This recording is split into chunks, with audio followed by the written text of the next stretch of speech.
To the Bay Area were critical of the event. He mentioned on air that he's worked very hard throughout his career to be able to play on the Sunday night of an All-Star weekend. Then they bring in rising stars who might not have earned that spot just yet. But as the analyst, I want to get your takeaways. Give me your takeaways on this All-Star layout. Yeah, I think there's a couple of things at play here, Kiana. On the one hand, there was more defense. I thought that the youngs versus the olds was a fun format, and both sides were trying. Draymond Green isn't wrong that he did have to work pretty hard to become an all-star, and these guys are up-and-comers. But then Charles Barkley's response right after that was, well, hey, man, your generation is the ones who broke this thing. And so the NBA was sort of forced into what Charles Barkley called this kamikaze format. There were a lot of things tonight that didn't work. There was a whole bunch of Kevin Hart. At one point, there was a robot dog for reasons surpassing understanding. And then in the championship game, Kiana, they took a time. I forgot that the basketball was going to happen anymore. They took such a long break in the middle of it to fet the TNT guys, and you know, they deserve it. They're amazing, but they're not going anywhere. They're just not going to be on TNT next year. They're going to still exist. So that whole lull and intermission, I almost fell asleep. There were a lot of things here that just did not work. Yeah, I feel like the NBA trying to fix this all-star game, but I think at the end of the day, we want to see the stars. We want to see fun basketball, and we'd also like to see defense and maybe a little less on the talking and performance side. But nonetheless, we got to see a lot of those stars, but maybe not the biggest of them all. LeBron James informing the media about 2 hours ahead of the event that he would not be participating due to dealing with ankle and foot discomfort. But I want to get your thoughts on just the timing of the announcement for the King. Yeah, the timing here is that LeBron wanted to remain an all-star and make his 21st appearance, and that he probably didn't want anybody to replace him in this one. So it's LeBron being LeBron. I don't think it's a huge deal. I know that there are people who wanted to see Domantas Sabonis or whoever the next guy up was get a bid and be able to play in the game.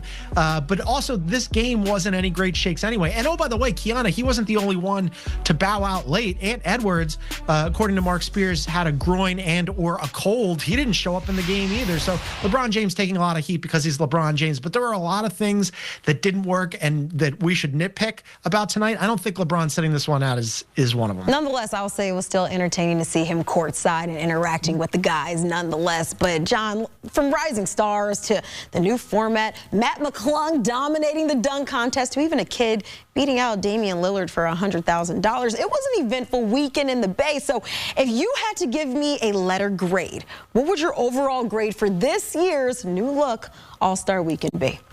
All right, so the best things that happened this weekend, Kiana, you just rattled them off. You had a kid make a $100,000 shot. That was fun. You had the youngs versus the old. That was fun. Mac McClung jumped over a car. That was interesting and really did it not in the way that Blake Griffin did it when Blake Griffin jumped over the hood of the car. This kid went over the top of the car. That could have been an email. Just send that in an email and we'll all be done here. A D on the whole product for the weekend.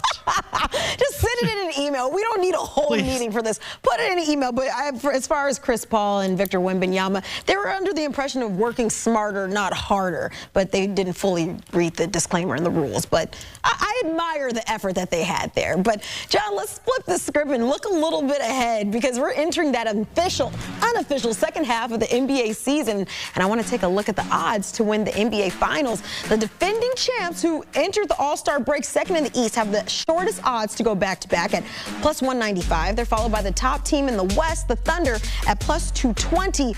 The 10-loss Cavs have the third shortest odds at plus 850. Then the Knicks, Nuggets, and new-look Lakers rounding out the top 6 odds to win the title this year. So as we start gearing up for the second half of the season, there's teams that maybe might have a second half surge. Contenders could turn into pretenders, vice versa.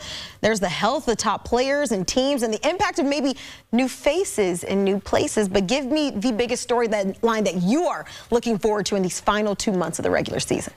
Oh, you nailed it with that last one there, the new faces and new places thing, right? What was the biggest topic at the trade deadline? What was the biggest topic at All-Star Weekend this weekend? It's going to be the biggest topic for the rest of the season. It's Luka Doncic getting traded to the Lakers, and how does he perform next to Mr. I don't want to play in the All-Star game, but I'm not going to tell you until the very end here, LeBron James.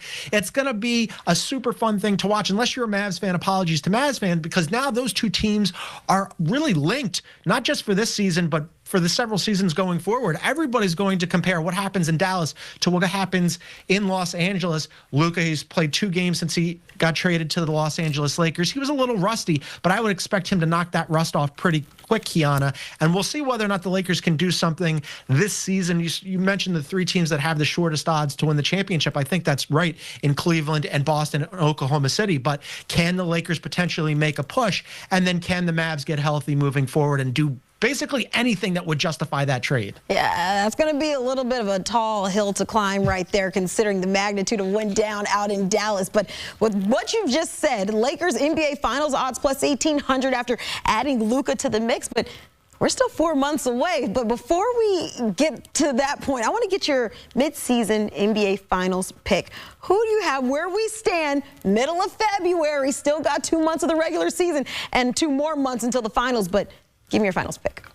Yeah, I'd love to go with the Cavs, and I think they have a shot. They've been really good all season long, the #1 offense in the NBA, and a top 10 defense, way ahead of the curve, way ahead of anybody's predictions, certainly mine. But I think in the Eastern Conference, it's going to be the defending champion Boston Celtics getting through because they've got that muscle memory. Their 1 through 6 is as good as anybody in the NBA. And in the Western Conference, they're tied for the best record in the NBA, and I think they're the best team in the NBA, the Oklahoma City Thunder. SGA is a legitimate MVP candidate. He's probably the front runner for the MVP candidate. It's got a little bit to go with him and Joker, so we'll see what happens with that award. But they've been so good. They just got Chet Holmgren back. They've got the #1 defense in the NBA by a mile, Kiana. It's not even close. They've also got a top 10 offense. I'm going to pick the Oklahoma City Thunder to win their first championship, one of what could be many because they're that good and they're that deep.